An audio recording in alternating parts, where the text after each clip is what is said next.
Donc, on a parlé ces derniers temps beaucoup de Gdusha, on a parlé de Sfirot, on a parlé de l'Akbomer, on a parlé de Rabbi Akiba. Et en vérité, donc la semaine prochaine c'est déjà Shavuot. Je voulais euh, en vérité concrétiser tout ça et donner surtout une approche beaucoup plus réaliste à la avoda de ces Sfirot et combien ça nous touche. Donc on avait dit la semaine dernière que on avait fini le shiur, on avait dit que Rabbi Akiva, en vérité, c'est les mêmes lettres que Yaakov Avinu. Donc on avait dit que Yaakov, on avait trouvé beaucoup de similitudes qu'il y avait entre Rabbi Akiva et Yaakov Avinu. Donc en vérité, à travers la personnalité de Rabbi Akiva, qui est la fin du Homer, on voit en vérité que Rabbi Akiva n'était pas seulement un personnage parmi tant d'autres, mais comme on l'a souvent décrit, que Rabbi Akiva était le drapeau, était le professeur de la Torah chez BLP, et c'était en vérité par lui que la Torah chez BLP, elle a commencé et elle s'est divulguée. Donc, il y a deux personnalités emblématiques dans le peuple d'Israël. On a Moshe Rabbeinu et on a Rabbi Akiva. Donc, on a tous les sodot, toutes les ressemblances qu'on a avec Moshe Rabbeinu, qui sont la Torah chez Birtav. Et à côté de ça, on a tout énigmatique, toutes les ressemblances et toutes les conséquences de la vie de Rabbi Akiva, parce qu'en vérité, par rapport à nous qu'on a Torah chez Birtav et Torah chez BLP, on est obligé d'analyser ces deux personnages. Ça veut dire que ce n'est pas seulement des gens qui ont marqué l'histoire, mais c'est des gens qui, à travers leur comportement et leur façon d'être, ils ont marqué aussi la façon, comment étudier et la façon de se rapprocher d'Akadosh Baruch Hu. Contrairement à d'autres rabbanim. C'est-à-dire qu'on peut des fois avoir une explication chez un rav, ou un enseignement chez un rav, mais ça reste quelque chose qui est extérieur. Ça veut dire qu'on va tirer ce qu'on a besoin. Alors que chez Moshe Rabbeinu et chez Rabbi Akiva, Moshe Rabbeinu, du fait qu'il a été la personne qui est partie chercher la Torah chez Birtav et aussi une partie de la Torah chez Balpé. Donc en vérité, il est le maillon qui a transmis la Torah. Et Rabbi Akiva est le maillon qui a repris le flambeau de la Torah chez Birtav pour nous donner la Torah chez Balpé. Donc on doit regarder ces personnages à la loupe parce qu'à travers leur être, en vérité, on a aussi les conditions et le prix à payer pour avoir la Torah chez Birtav et la Torah chez Balpé. C'est ça la différence qu'il y a entre ces deux tzadikim qu'on peut appeler et d'autres tzadikim ou qui rendent dans notre vie de façon, on va dire, parallèle, alors que eux, dès qu'un homme il veut étudier la Torah, dès qu'un homme veut comprendre une Gemara, en vérité, il est obligé aussi d'apprendre la méthode de Rabbi Akiva et la méthode de Moshe Rabbeinu. Le Midrash Rabbah, dans Bamidbar, il dit que Akadosh Baruch Hu, il a montré à Rabbi Akiva des choses qu'il n'a jamais montrées à Moshe Rabbeinu. C'est-à-dire que Rabbi Akiva, il a eu le privilège d'être enseigné et d'apprendre des choses que même Moshe Rabbeinu, il n'a pas appris. C'est ce qui est marqué dans le Pasuk. Kol Yakar Rataeno. Kol Yakar, ça veut dire que Rabbi Akiva, il s'appelait Yakar. Rataeno, son œil, il a vu. C'est-à-dire que Rabbi Akiva, il a eu des dévoilements de certaines choses que même Moshe Rabbeinu, alors qu'il est monté dans le ciel et qu'il a connu les malachim, etc., Moshe Rabbeinu, il n'a pas reçu ce que Rabbi Akiva, il a reçu. Et la question qui se pose, comme on a demandé plusieurs fois, c'est que le Chorah, on ne comprend pas. La Gemara dit que Akadosh Baruch Hu, il a donné à Moshe Rabbeinu même les questions que les élèves ils allaient demander, Asher Tassim Lifnehem, c'est-à-dire que et les Mishpatim Asher Tassim Lifnehem, que Akadosh Baruch Hu, il a donné à Moshe Rabbeinu l'enseignement, il a transmis l'enseignement, il a même transmis les petites questions qu'un élève il allait demander un jour en classe. Akadosh Baruch Hu, il a dit je vais te donner la Torah, les explications, les questions et les réponses que tu vas devoir répondre aux gens qui vont te demander la Torah. C'est-à-dire qu'il n'y a rien que Moshe Rabbeinu il a dit de lui-même. Tout ce que Moshe Rabbeinu il a dit, ce n'est pas une interprétation personnelle. C'est tout de la Kadosh Baruch Hu. Donc c'est comme ça, il est évidemment, on peut pas il est évident que c'est très difficile de comprendre que Rabbi Akiva, il a été zoché, il a eu le mérite d'avoir des connaissances que Moshe Rabbeinu il n'a pas eu. Alors que Moshe Rabbeinu il a eu même l'enseignement qui était en vérité l'enseignement que le petit Talmid il allait demander. Donc c'est évident que Moshe Rabbeinu il allait avoir que Moshe Rabbeinu il a tout eu. Deuxièmement, quand on regarde la vie de Rabbi Akiva, quand on regarde la vie de Moshe Rabbeinu, on voit que Moshe Rabbeinu, la Gemara dit par exemple, que tous les Nevi'im du monde, même s'ils étaient des prophètes, il n'y a personne qui a pu avoir une prophétie à la hauteur de Moshe Rabbeinu. Moshe Rabbeinu, il a eu une prophétie à ce qu'appelait Ameira. Ça veut dire qu'il a eu une vue claire, précise du Ratzon HaKadosh Baruch Hu, pour ne pas dire que PLP Adaberbu. HaKadosh Baruch Hu, il parlait clairement à Moshe Rabbeinu. Alors que Rabbi Akiva, quand on regarde son parcours, on voit que Rabbi Akiva, on va voir après, c'était un guerre, c'était un homme qui était issu d'un couple qui n'était pas très, on va voir après pas ce qu'il fallait, on va voir de qui.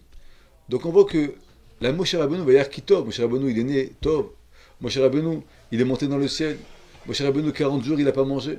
Donc c'est évident que c'est très difficile de dire qu'il vient un homme qui s'appelle Rabbi Akiva, avec toutes les qualités de Rabbi Akiva.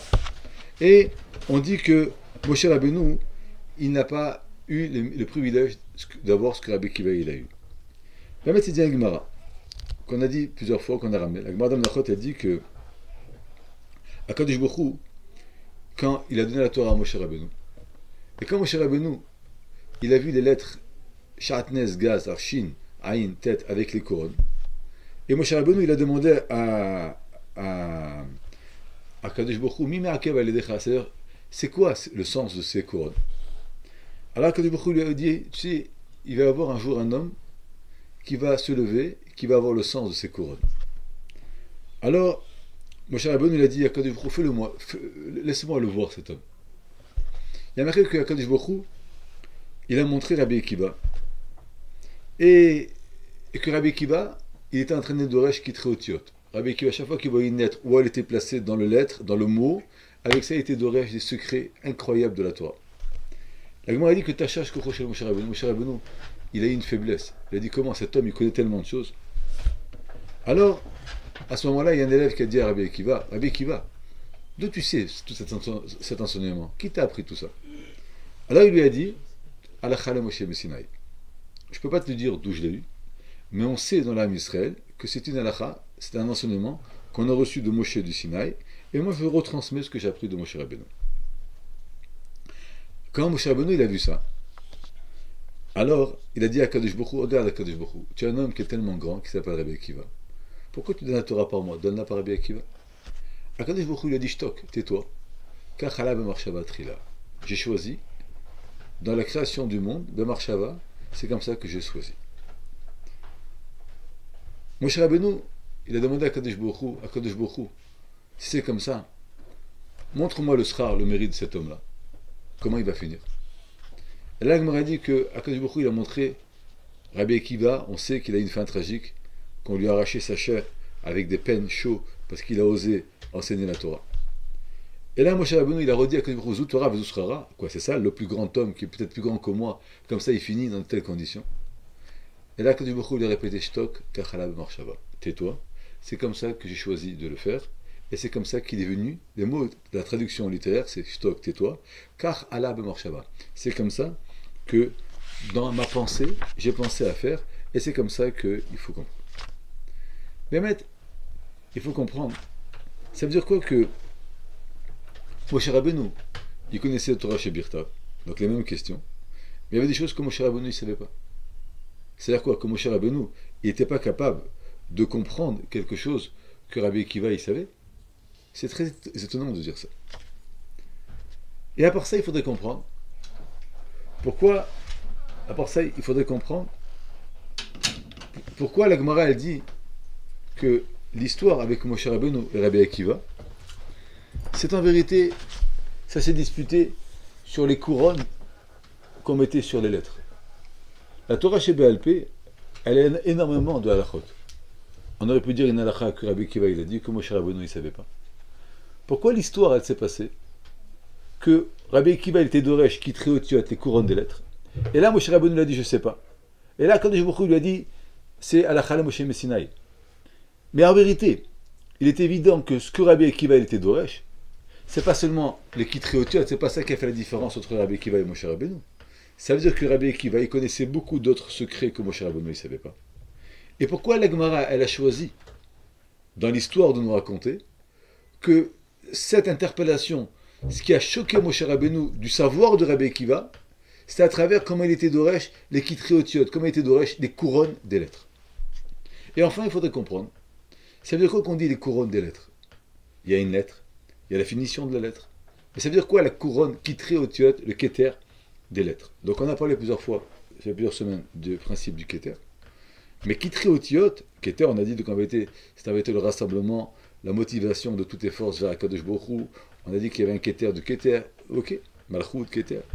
Mais ça veut dire quoi le moussak de keter otiot?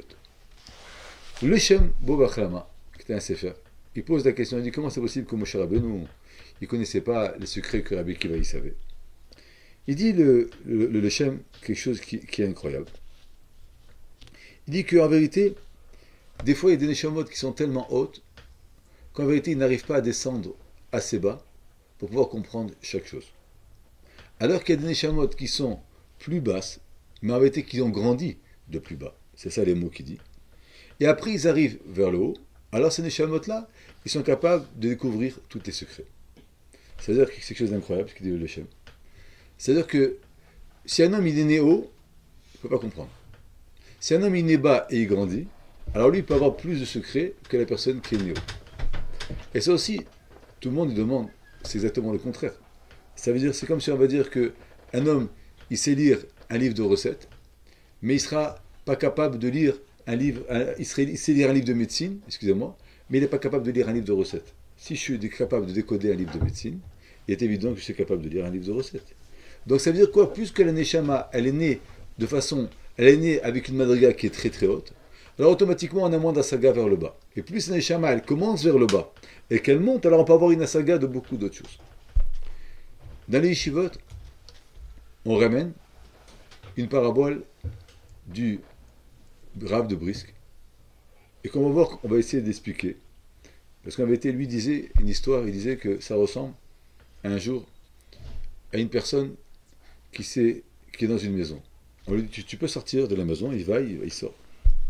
On lui demande, dis-moi, combien de tu as vu de sifriotes ici, de bibliothèques dans l'armoire? Je ne sais pas, moi je suis rentré dans la chambre, tu m'as appelé, je suis sorti. Vous prenez une personne aveugle, vous la mettez dans la chambre, vous lui dites maintenant, sors dehors, il ne connaît pas la pièce. Quand il va sortir, au bout de 10 minutes, parce qu'il va toucher partout pour chercher la porte, vous allez lui demander, dis-moi, combien de sifriotes? Il dit, regarde, sur la droite, quand je suis passé, j'en ai vu 3, sur la gauche, j'en ai vu 8, et quand je me suis cogné, j'en ai vu encore 3. Pourquoi?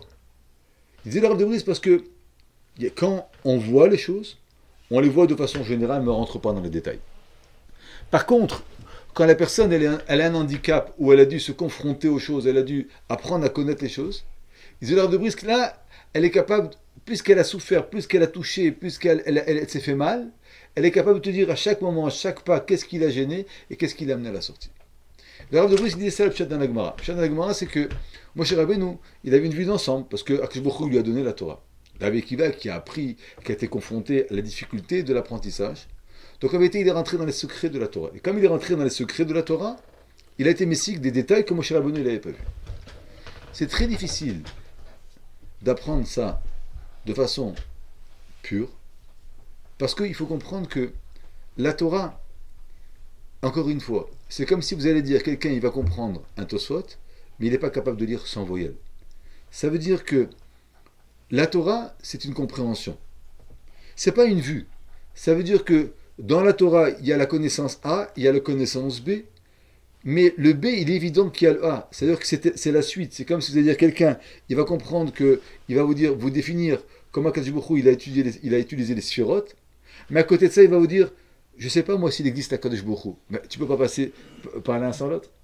Donc Moshe Rabbeinu, il est évident que quand il est monté dans une madriga qui est mode Gvoa, c'est évident qu'aussi il a vu les détails. Et s'il n'a pas vu les détails qu'il savait Rabbi Akiva, alors pourquoi on les appelle les Keter? Les Keter, ça qu'on a l'impression, c'est quelque chose qui est au-dessus des détails. C'est pas des petits détails, c'est pas une sifria, c'est pas un trou qui a fait mal. Le Keter, ça veut dire que c'est la beauté.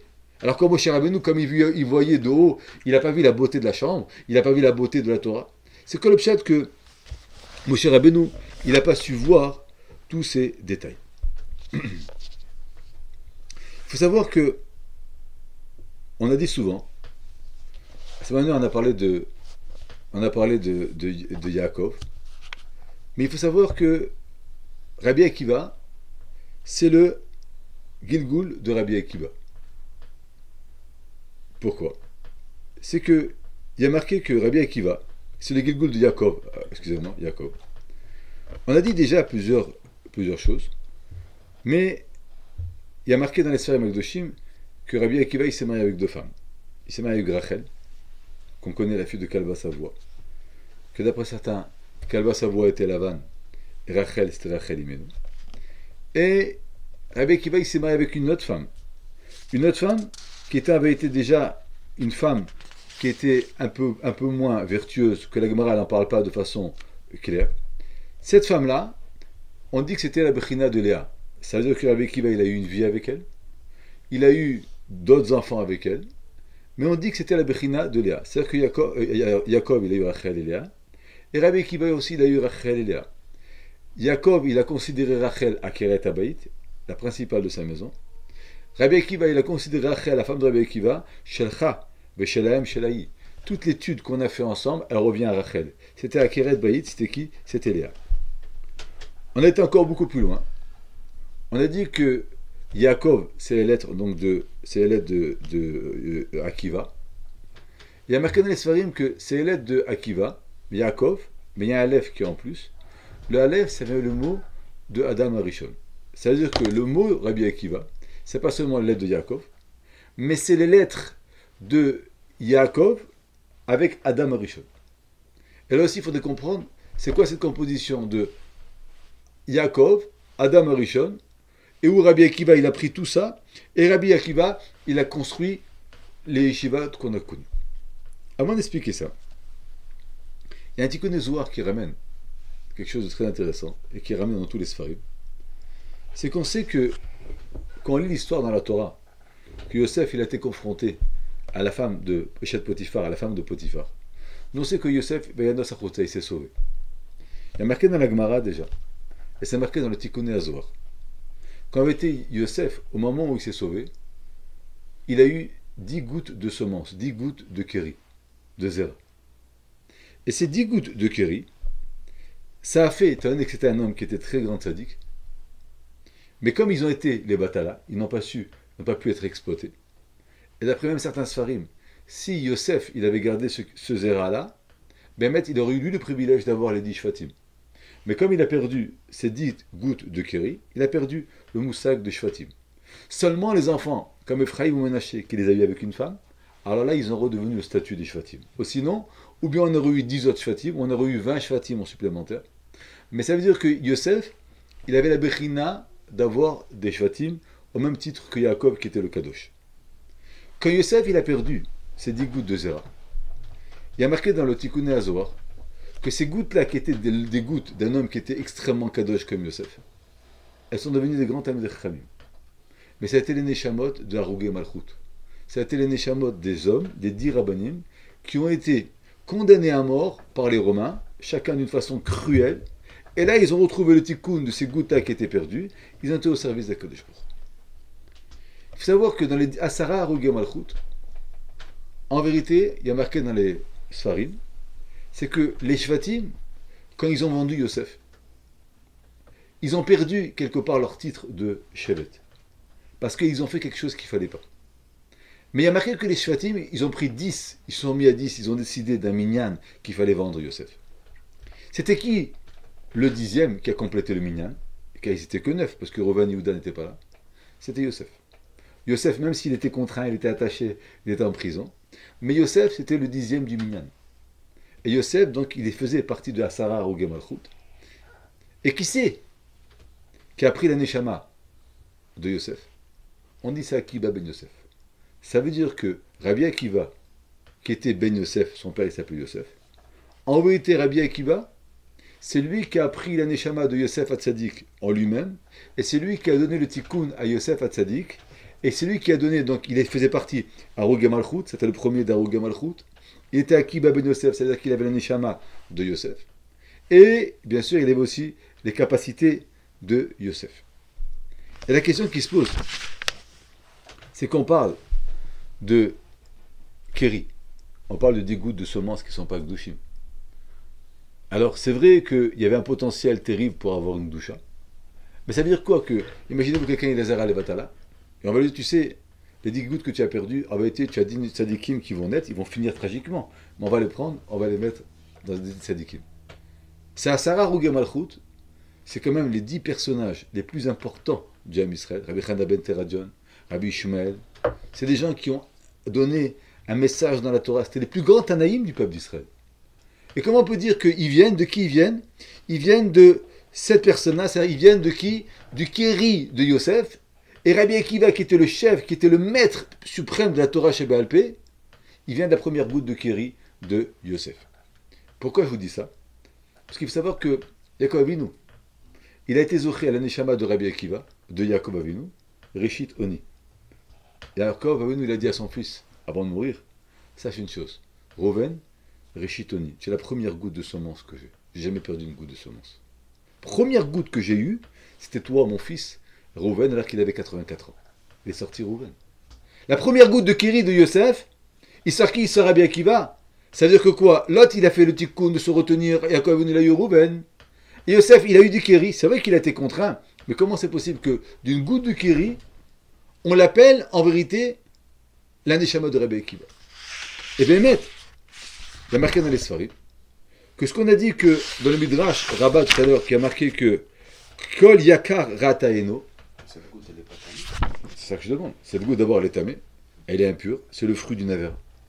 Et comment on peut dire que, pire que ça, il y a marqué dans les Sfarim Kol Yakar Rataeno, tout ce qui est cher, l'œil de Rabbi Akiva il a vu.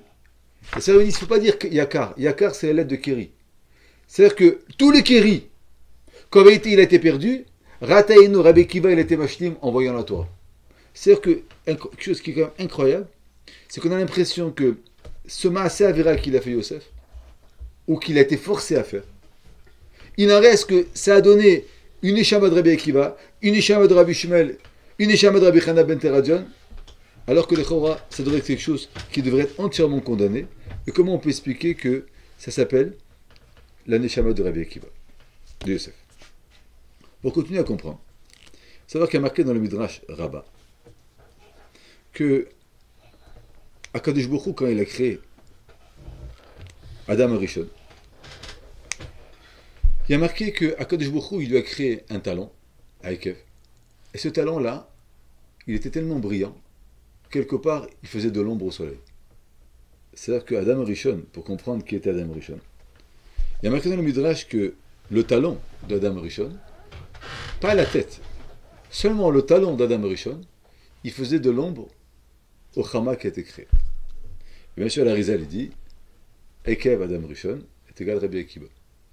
Ça veut dire que Rabbi Akiva, par le fait qu'il a été créé, il est capable même de faire de l'ombre au soleil. C'est qui le soleil? Penei Chama, c'est Moshe Rabbeinu. C'est il faut comprendre. Ça veut dire quoi, encore une fois? Que le talon, donc le talon, on sait que le talon, c'est quelque chose qui est toujours couvert, c'est quelque chose qui est complètement insensible. Le talon, c'est la partie de l'homme qui a la plus grande insensibilité, comme on a dit. Vayakev Tishimoun, c'est-à-dire que quand on veut exprimer un membre de l'homme qui n'a plus de sensibilité, on parle du talon. La paume des pieds, le talon, il prend tout le poids du corps, donc il a le moins de sensibilité. Et le talon d'Adam Rishon, on arrive à trouver Rabbi Akiva. Comment c'est possible? Rabbi Akiva, il est exprimé par rapport à un talon? Oui. On dit qu'il était plus grand que Moshe Rabbeinu. Tout à fait. Ça veut dire que Moshe Rabbeinu, c'était le soleil, mais en vérité, Rabbi Akiva, il dit le Harizal, c'est le pshat que le talon dans le Midrash, il faisait de l'ombre au soleil, que Rabbi Akiva, il a fait de l'ombre à Moshe Rabbeinu. Et là, il faudrait comprendre comment c'est possible.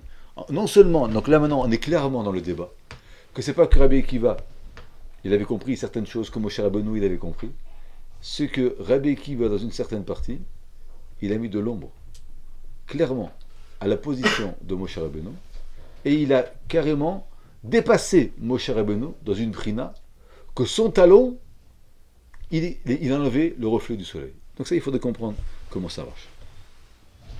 Il faut savoir que, pour finir, on a dit que Yakar, c'est Kéri. Yakar, on a dit c'est les enseignements de la Torah qui sont exceptionnels. Il faut savoir aussi que Kéri, c'est la gematria de Homer. On l'a dit plusieurs fois. Donc on a une similitude qui ne veut rien dire. Yakar avec Kéri, ça c'est incompréhensible. Comment le Kéri peut être Yakar? C'est vrai qu'on a vu une fois dans l'histoire que des gouttes de Kéri, ils ont fait des neshamot extraordinaires, mais c'est incompréhensible. On sait que le Harizal dit plusieurs fois, le Rama Mipano il dit plusieurs fois que Yakar gematria Homer. Alors ça aussi je ne comprends pas. Et gematria Kéri. Kéri est gematria Homer. Ça veut dire que le Kéri, c'est la mincha Homer qu'on prend de l'orge, qu'on prend du machal behema, des aliments des behemoth. Donc ça c'est Yakar. Et ça nous donne Kéri, ça nous donne aussi Yakar, parce que grâce à ça, on arrive à avancer et recevoir la Torah qui Yakar, donc on reverse de Kéri à Yakar pour recevoir la Torah, mais que le Kéri s'appelle la Torah, c'est quelque chose de très étonnant. Il y a une troisième définition dans le mot Yakar. La Gemara dit que un Havel, le premier jour de la Veloute, il n'a pas le droit de mettre de filim. La Gemara dit pourquoi? Parce qu'il y a marqué Vet Yakar Tiferet Gzulato. C'est quoi Yakar? La Gemara dit c'est tefilin. Les tefilin de l'homme, on les appelle Yakar. Parce qu'en vérité, ils sont là et ils donnent à l'homme une noblesse, ils donnent à l'homme une couronne, ils donnent à l'homme une beauté qui vont le déterminer et qui vont le faire, qui va être reconnaissable et qui vont l'embellir. Donc Yakar, c'est tefilin. Et comme bien sûr, un Havel, il y a marqué qu'un Havel, il doit être au contraire de beau, au contraire de décoré, au contraire de prestigieux. Le Havel, il doit être tout le contraire. Donc le premier jour où il a perdu quelqu'un, on va lui supprimer la méthode de tefilin. La Udi Maïta, ça sonne Simcha, ça sonne Vikar, Vikar Zot Tefilin. Ça veut dire que 4 mitzvot, Vikar Tefilin. Chaque fois que vous allez parler dans la Torah de Yakar, Vikar, c'est les tefilin. Donc je voudrais ce soir qu'on comprenne ensemble. On a commencé à parler de Yakar Torah, après on a parlé de Kéri, après on a parlé de Homer, après on a parlé maintenant de Yakar Tefilin, et les Chora. Quel est le lien qui est entre toutes ces choses-là qui va donner un sens au Rabbi Akiva? On a dit plusieurs fois que le problème qu'il y a eu dans chez Rabbi Akiva, on sait qu'il y a marqué Shilonagu Kavod Zelazé. C'est pourquoi les élèves de Rabbi Akiva ils sont morts, parce qu'ils n'ont pas su donner du Kavod Zelazé. C'est-à-dire quoi Shilonagu Kavod Zelazé? On sait qu'il y a marqué dans les Sfarim. C'était qui les 5 élèves de Rabbi Akiva qui sont restés? C'était Rabbi aussi, Rabbi Shimon, Rabbi Meir, Rabbi Nechemia, les 5. Quand vous faites le lien, quand vous prenez, il dit Rabbi Menachem Mendel de Meshkolov, quand vous prenez les premières lettres de chaque Rav, il vous donne le mot Yeshimon, la destruction, le Tohu. Yeshimon, où il y a marqué la Torah, au Botohu, il y a les Yeshimon, c'est-à-dire que le Tohu, il pleure la destruction, la désolation, il n'y a plus rien. Donc les 4 élèves, qui étaient Rabbi aussi, qui est le Yud, Rabbi Shimon, qui est le Shin, Rabbi Meir, qui est le Mem, Rabbi Nechemia, qui est le Nun, les Rochetevo de tout ça, il dit Rabbi Menachem Mendel de Shekolov, ça fait le mot Yeshimon. C'est quoi le pshat? Bon, c'est sûr que c'est évident que quand ils sont morts, les 24 élèves de Rabbi Akiva, ils ont quelque part, on a assisté au plus grand désastre de la Kabbalat Torah. Vous savez ce que c'est 24 000 élèves? Nous, tout ce qu'on a à la Torah, c'est que de 5 élèves. Imaginez-vous si on avait encore 23 995 élèves, comme la saga. Donc c'est évident que la Torah, elle a été détruite d'une façon flagrante et évidente. Mais ça veut dire quoi le principe de Yeshiva? Je voudrais parler ce soir d'un yesod de Kabbalah qui est très abstrait, mais en vérité qui est très concret et qui va un peu, comme j'ai dit au début du show, qui va nous unifier tous les cours qu'on a fait depuis quelques semaines. Quand vous regardez la parashat, fin de parashat Vayishlach, à la fin de la parashat Vayishlach, la Torah elle énumère 7 rois qui sont morts, Vayamot, Vayamot, Vayamot, Vayamot. Et à la fin, il arrive un roi qui s'appelle Melech Hadar. Et là, on continue à raconter l'histoire de la population qui avait à ce temps-là. Le Harizal, il dit, c'est quoi, pourquoi la Torah énumère tous ces rois qui sont morts? Pourquoi? Il dit le Harizal un grand principe. Il y a marqué dans la Torah, on sait toujours, on l'a ramené plusieurs fois, c'est Rashi qui ramène, c'est ramené dans la Gemara, qu'Akadosh Baruch Hu, il a voulu créer le monde de Midat Hadin. Akadosh Baruch Hu, Allah b'marshava livro et olam Midat Hadin. Il a vu que c'était impossible, alors Akadosh Baruch Hu, il a créé Midat Hachamim. On l'a ramené pratiquement à tous les shurim. Le Harizal, le Gon, tout le monde dit que quand on dit qu'Allah b'marshava, c'est pas le pshat que Baruch Hu, il a voulu. C'est qu'en vérité, c'était une nécessité dans le monde d'avoir une Midat Hadin. On a expliqué plusieurs fois comment la Midat Hadin, elle s'exprime à travers le Rachamim, mais il y a la Midat Hadin. Le Harizal dans l'Etzraïm, il dit beaucoup plus que ça. Il parle d'un principe de Mitat Sheva Melachim. Quand Kadosh Baruch Hu, il pense quelque chose, il n'y a pas de différence entre la pensée et la création. C'est-à-dire que nous, on crée, je pense à créer un immeuble, je suis incapable de le créer. Quand je veux créer quelque chose, alors là, il faut que je me mette dans la construction. Mais ce qui est entre ma pensée et mon action, c'est deux mondes différents. Chez Akadosh Baruch Hu, il n'y a pas de différence entre la Marshava et la Bria. Pourquoi? Parce qu'Akadosh Baruch Hu, à travers tout le monde, il tient que par rapport à la Marshava. On n'est pas actif. Akadosh Baruch Hu, il ne prend pas un marteau pour créer le monde. Donc le Olam HaMarshava et le Olam HaMaaseh, il est exactement similaire. Quand Akadosh Baruch Hu, il pense quelque chose, il agit. Il pense que la personne elle fait du bien, il lui envoie du tov. Il n'est pas obligé de lui envoyer une lettre, monsieur, vous allez recevoir un chèque de remise, il t'envoie du tov. Quand Akadosh Baruch Hu, il pense qu'un homme lui fait mal, le fait de penser qu'il fait mal, déjà la personne, elle est ciblée pour la Midatadin. Ça veut dire qu'il dit le Harizal, que quand il y a marqué dans la Torah, Allah be'marshava livnod Midatadin, Akadosh Baruch Hu, il a créé le monde de Midatadin. Il a créé le monde. Et il a créé un monde qui était Bemet Midatadin. Et il a créé le monde avec 7 sphirotes qu'on connaît. C'est-à-dire que c'est pas qu'il a changé. Parce que si on dit que l'expression d'Akadosh Baruch Hu dans le monde qu'il a choisi à nous donner, c'est les 7 sphirotes qu'on a dit, c'est Chesed, donc Chesed, Gvura, Tiferet, Netzach, Hod, Yesod et Malchut. Ça veut dire qu'il n'y a pas d'autre moyen de créer un monde si ce n'est seulement avec ces 7 façons d'exprimer d'Akadosh Baruch Hu. C'est-à-dire qu'Akadosh Baruch Hu, quand il a décidé de créer le monde, il a décidé de s'exprimer à travers ces 7 sphirotes. Et c'est la seule façon qu'Akadosh Baruch Hu, il a décidé de pouvoir, pas de pouvoir, de vouloir se découvrir.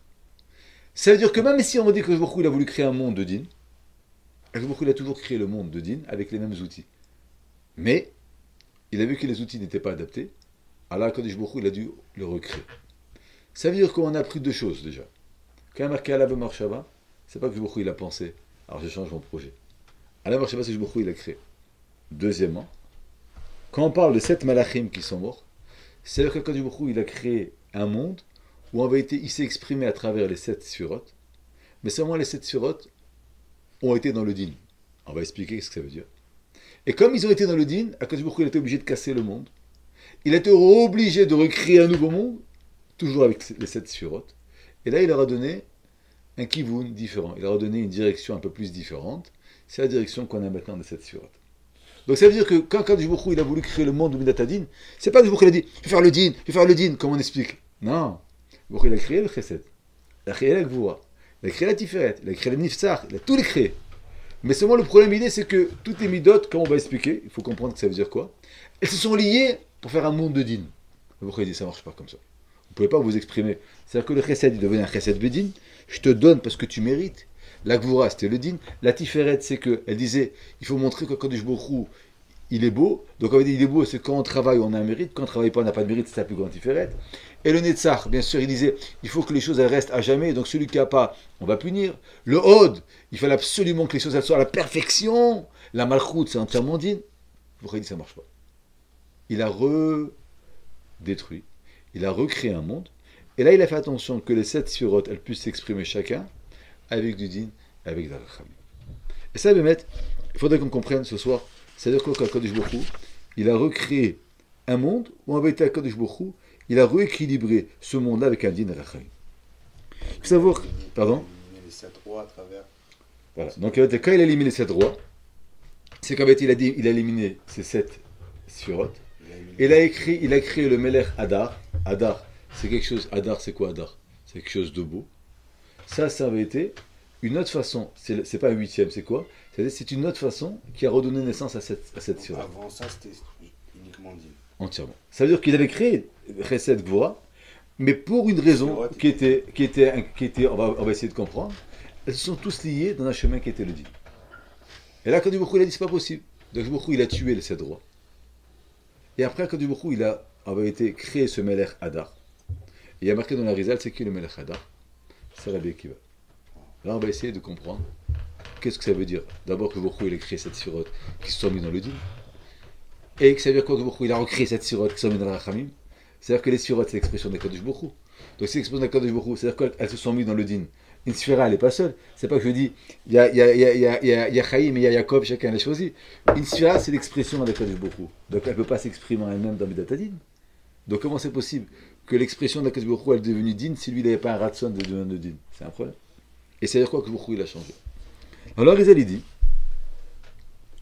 que, en vérité, Akadosh Baruch Hu, elles sont sorties chez le Bederer Kavim. C'est-à-dire qu'elles sont sorties pas d'une façon qui était complémentaire. comme on a parlé cette semaine, la semaine dernière avec Oren, c'est qu'il est évident que quand on parle de Sphirot, il ne peut pas y avoir un homme qui dit moi je reste dans le chesed.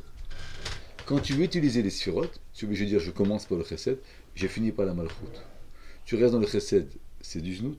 Tu restes dans le gvura, tu finis un assassin. Tu restes dans la tiferet, tu n'es rien. Tu restes dans le netzach, tu vas devenir aussi dans le din. Donc, quand on parle de Sphirot, il faut comprendre qu'en vérité, on est obligé d'accumuler et de progresser dans le cheminement des Sphirot. Ça veut dire qu'on n'a plus le choix que de continuer et d'évoluer.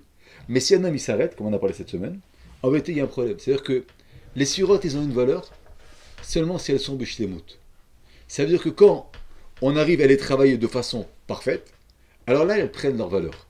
Mais si on les travaille de façon partielle, ça devient une expression de nous-mêmes. Et ce n'est pas le Ratzon d'Akadosh Baruch Hu. Ça veut dire que le Ratzon d'Akadosh Baruch Hu de s'exprimer à travers les Sphirot, et que toi, tu dois le faire, tu dois exprimer le Ratzon d'Akadosh Baruch Hu, c'est seulement si tu arrives en vérité à l'exprimer de façon complète. C'est-à-dire que je vais être chesed, parce qu'Akadosh Baruch Hu, il veut que je sois chesed, mais des fois je vais avoir du din. Je vais être du din parce que Akadosh Baruch Hu, il veut que je sois bedin, donc je vais des fois donner des malkoutes à celui qui fait une avera, mais à côté de ça, je vais faire de la tzedaka. Je vais être dans le yesod, faire attention, parce qu'Akadosh Baruch Hu, il m'a demandé, mais pas parce qu'en vérité, j'ai pas envie de donner, parce qu'en vérité, j'ai envie de protéger ce qu'Akadosh Baruch Hu, il m'a demandé. Mais si un homme, il va rester dans une mida seulement seul, c'est plus le travail des Sphirot, c'est l'expression personnelle. C'est-à-dire que l'expression personnelle, elle est à la hauteur que l'homme, il imite, et que l'homme, il n'évolue pas. Plus un homme, il arrive à la shlemut, plus en vérité, ça montre que ce n'est pas une expression personnelle, mais c'est l'utilisation, et c'est de prendre le ratzon d'Akadosh Baruch Hu et d'arriver exactement au matzav qu'Akadosh Baruch Hu il a voulu. Donc on a expliqué une fois, rapidement, on avait dit une fois, un Sodesh Tishit, une histoire, c'est que c'était comme un père qui dit à son fils, je fais le mariage de ton frère, achète tout ce qu'il faut, et moi je paye, pour toi et ton frère. Alors lui, bien sûr, il achète tout ce qu'il faut pour lui, sa femme, ses enfants, une voiture, une maison, et il ne peut pas aller, parce qu'il n'a pas une nouvelle voiture, après la voiture, il lui faut un garage, du garage, il achète la maison, il change tout.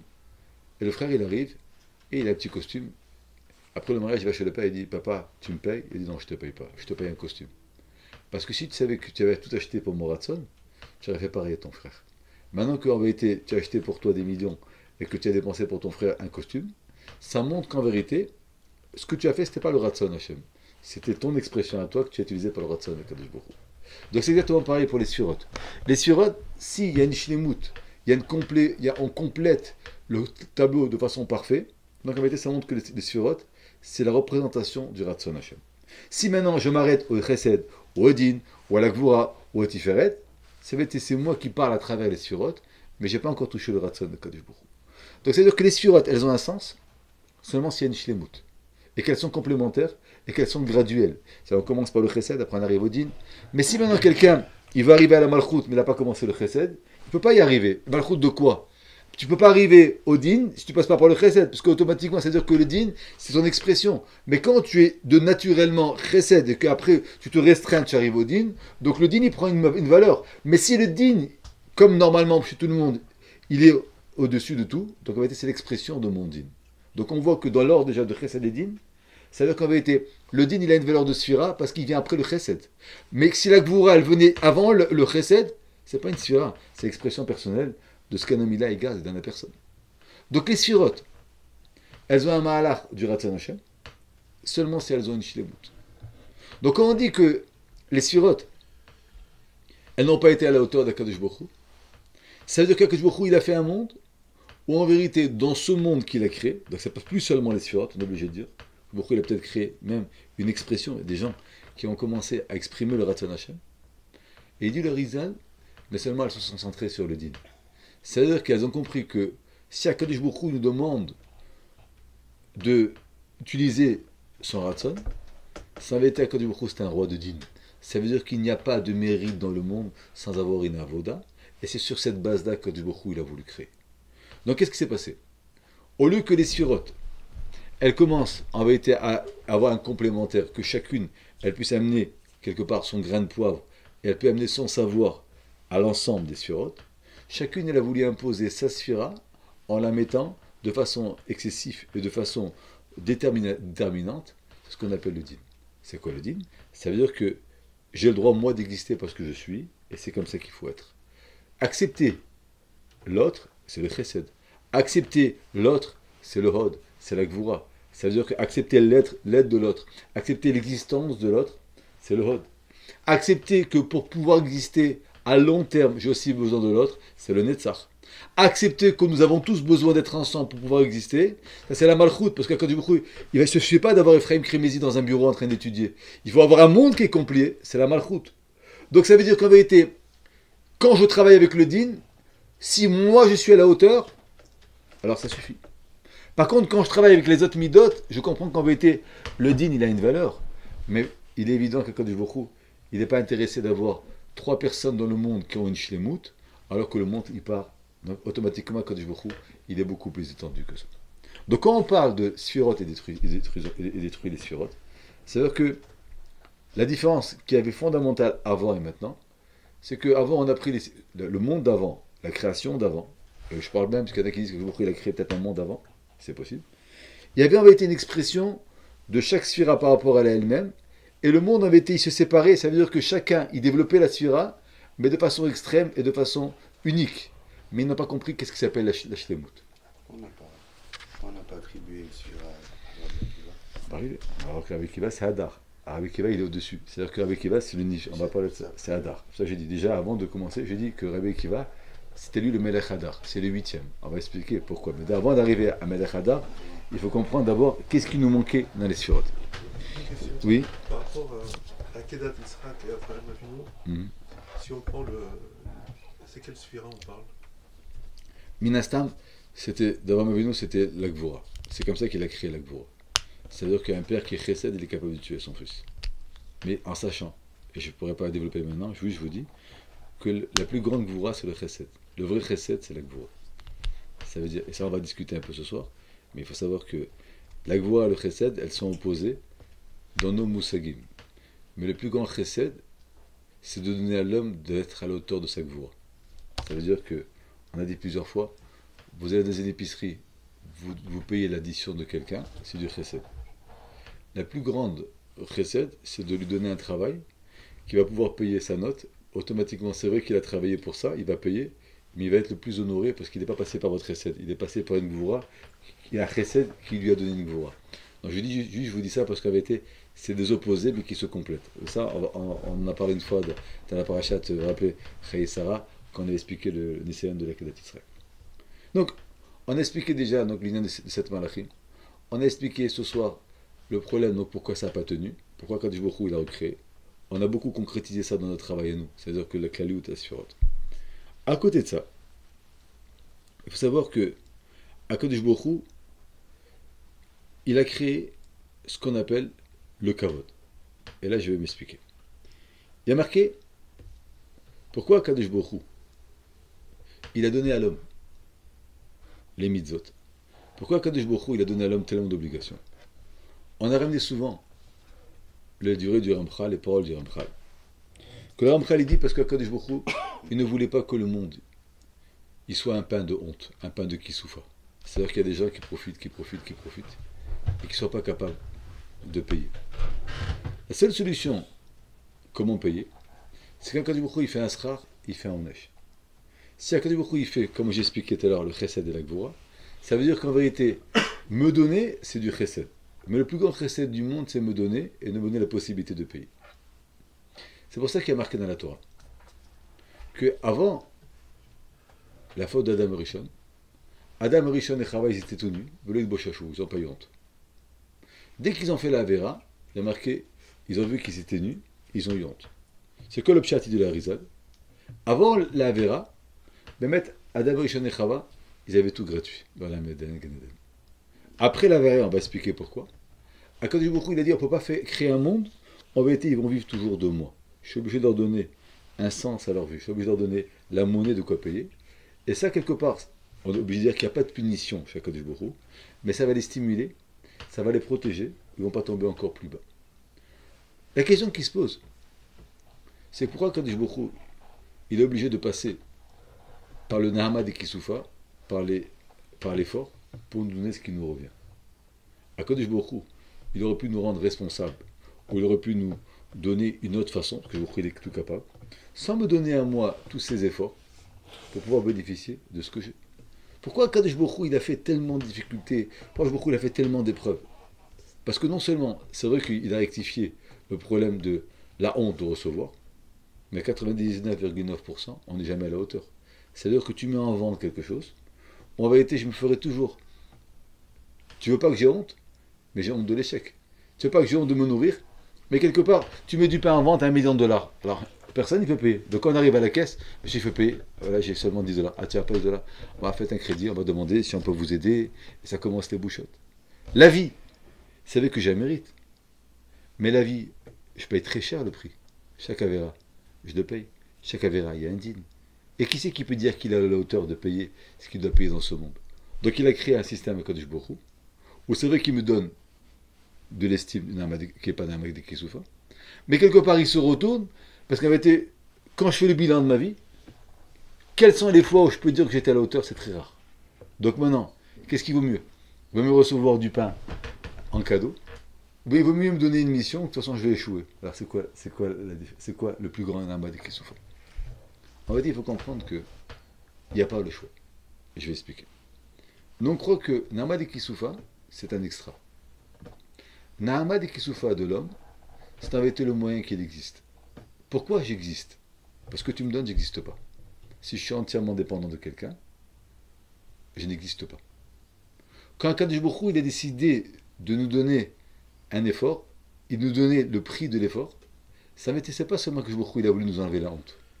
C'est la façon que Kadosh Baruch Hu, il a trouvé comment on peut faire exister un homme. Faire exister un homme, c'est de valoriser son effort. Faire exister un homme, c'est de le rendre indispensable à la continuation et à la création du monde. Donc automatiquement, c'est pas un Amadi Kisoufa, parce qu'en vérité, je ne veux pas que tu aies honte. C'est qu'en vérité, ou sinon, tu n'as pas de raison d'exister, parce qu'en vérité, tu n'existes pas, parce que tu n'as rien contribué, tu n'as rien donné. Donc c'est pas, il ne faut pas prendre bébé que Namadi Kisoufa, c'est le mérite de ce qu'on reçoit, c'est pas ça le pchat. Comment me faire exister? Quelle est la différence si je suis dans le ciel et que Baruch me donne? J'habite ici et que Baruch me donne tout. Il n'y a aucune différence. Là, quand Baruch il a dit à Adam Rishon, Ba'amal, Bezat Apecha Tochalechem. C'est-à-dire quoi, Bezat Apecha Lochem? Je vais te créer un système où en vérité, quand tu vas faire, tu vas sentir que tu existes. Ça veut dire que le premier qui bénéficie de l'effort, c'est pas que je calme la honte que Baruch me donne. C'est qu'en vérité, je commence à avoir le sentiment d'exister. Et quand j'ai un sentiment d'exister, donc j'ai plus honte d'être là. Vous êtes à un mariage. Vous êtes en train de servir, débarrasser. Vous n'avez pas honte d'avoir mangé, parce que vous avez contribué. Vous avez amené un cadeau, vous n'avez pas honte. Vous avez venu à un mariage pour manger, mais en vérité, on ne vous a pas invité et vous ne donnez rien, vous vous sentez indispensable. C'est-à-dire que Nahama de Kisoufa, ce n'est pas dans le schar, dans le Onesh. Nahama de Kisoufa, c'est pour ça qu'on dit entre parenthèses le pain, parce qu'à la lechem et Adam, la vie de l'homme, elle dépend du pain. C'est-à-dire qu'en vérité, comment on va faire qu'un homme il existe? Comment on va faire? On va donner à l'homme le sentiment que sa vie est importante. Comment on va donner à l'homme le sentiment qu'en vérité, il mérite ce qu'il a? On va lui donner l'effort. Et chaque fois que je fais un effort et que je me dépasse, donc là j'ai le sentiment d'avoir existé. Ça veut dire que le hamal, le labeur, c'est pas seulement une récompense qui va me donner à Kadosh Baruch Hu par la suite. C'est que j'existe parce que j'ai travaillé. J'existe parce que j'ai fait un effort. Donc qui je suis l'effort que je fais. Qui je suis pas, tout ce que je reçois gratuitement. Ça veut dire que un homme qui est millionnaire parce qu'il a travaillé, il existe, il est riche. Un homme qui a hérité un héritage, il n'est pas riche. Il a de l'argent, mais il n'est pas riche. Ezeu Hachir à sa mère, Bechelko. Parce qu'en vérité, la vraie richesse, c'est seulement quand j'ai donné l'effort, que j'ai payé le prix, alors automatiquement, il devient mon chelek, il devient la chéroute. Mais il ne peut pas y avoir d'existence, de richesse ou de titre si je n'ai pas travaillé pour l'avoir, c'est n'importe quoi. Et c'est pour ça que le kavod, c'est pas en vérité le respect des autres. Le kavod, c'est l'appréciation de moi-même. Plus un homme, il apprécie ce qu'il est et ce qu'il fait, plus un homme, en vérité, il se respecte, et plus il va respecter les autres. Ça veut dire, si je rentre dans une échelle de comparaison, si j'existe par rapport à l'autre, je n'existe jamais. Parce qu'il y a toujours quelqu'un qui est plus fort que moi. Donc en vérité, je retombe dans le problème de Nahama et Kisoufa. parce que qui je suis? Intelligent, il y a un homme plus intelligent que moi. Je suis beau, il y a un plus beau. Il y a un riche, il y a un plus riche que moi. Donc je n'existe pas.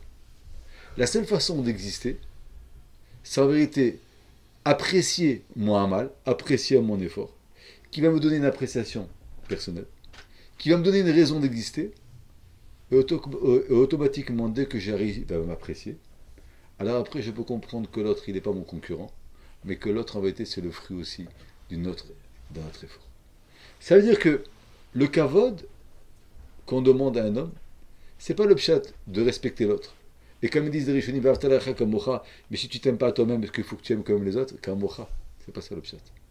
Si tu as d'estime pour toi-même, et que tu comprends que tu as réussi à faire quelque chose, et que tu comprends qu'en vérité, tu as acquis ta lettre de noblesse qui s'appelle vivre, qui s'appelle se réaliser, parce que j'ai fait un mal pour ça, j'ai travaillé pour ça, alors en vérité, tu vas comprendre que l'autre qui est en face de toi, même s'il est peut-être plus grand que toi, mais il ne pourra jamais t'enlever ce que toi tu as acquis, parce que ce que toi tu as eu, c'est ce qui est vraiment. Ce que l'autre il a, il n'est jamais d'abord en discussion avec toi, il n'est capable jamais de t'écraser, parce que ce que toi tu as eu, tu as eu.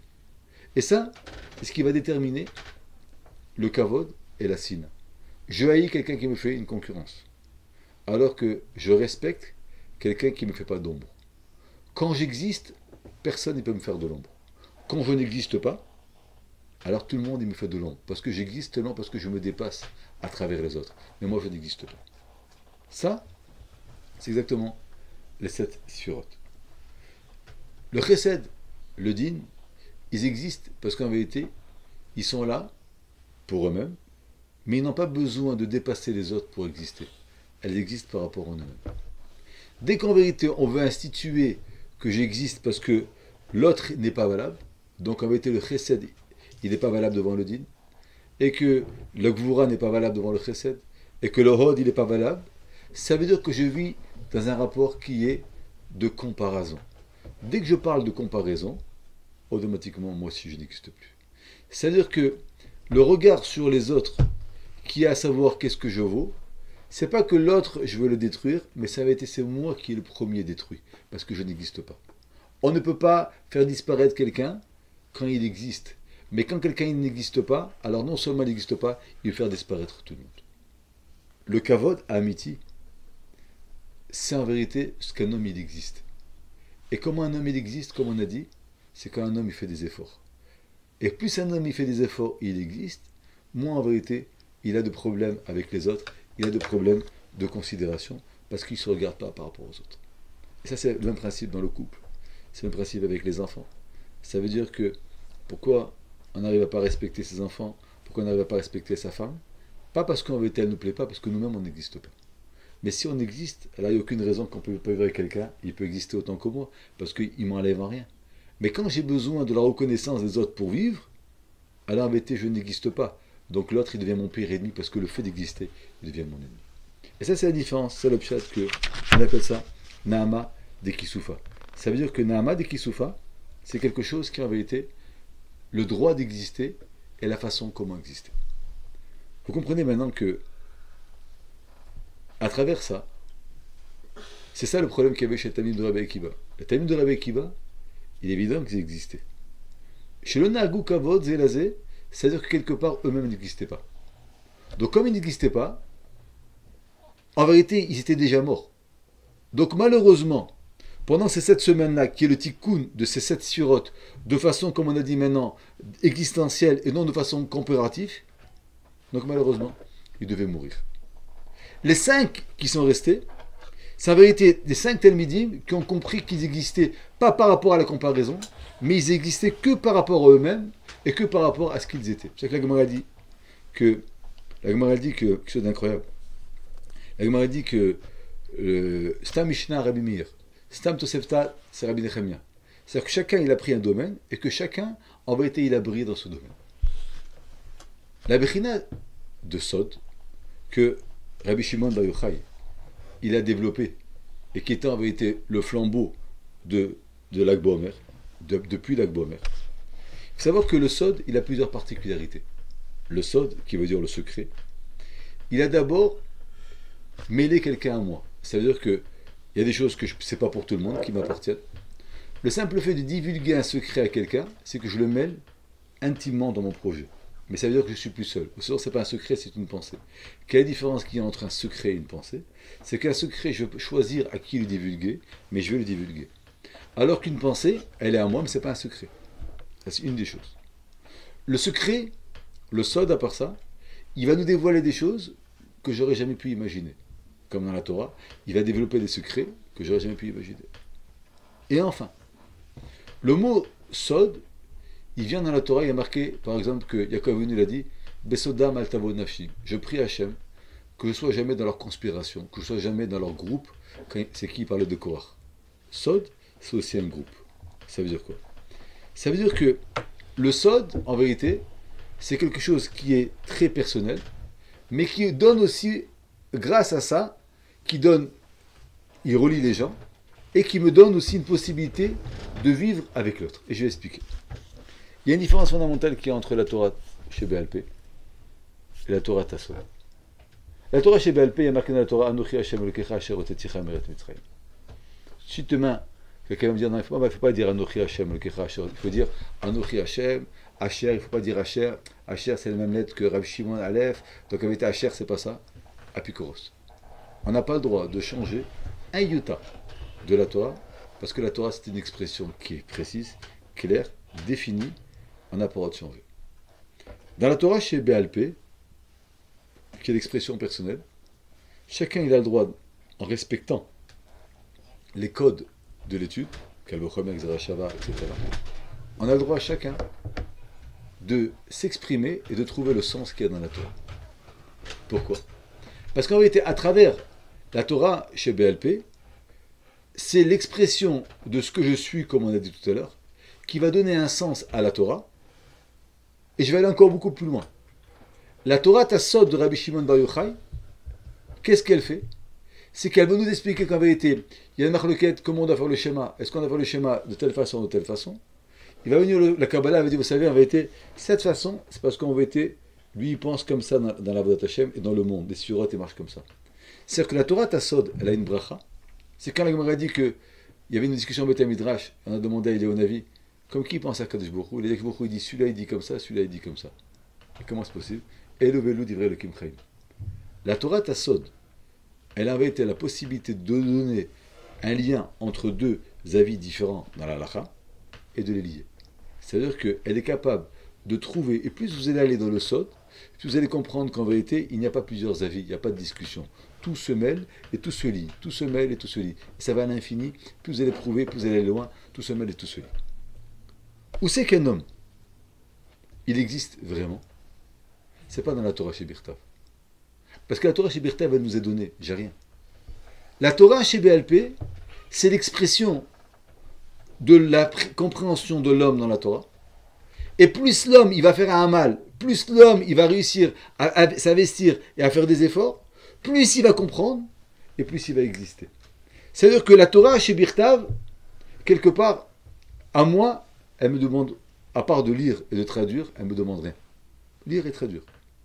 Ou un homme, en vérité, il va avoir la sensation d'exister, parce que quand on parle d'exister, c'est pas obligé d'exister. Il est évident que le travail qu'on a, la Gemara dit, Adam la malioulad, l'homme il a été créé pour travailler. La Gemara dit Amalpé, c'est-à-dire quoi Adam Amalpé? C'est-à-dire que la différence d'un homme, c'est parce qu'il s'exprime différemment. Non, la Gemara dit non, Amal Torah.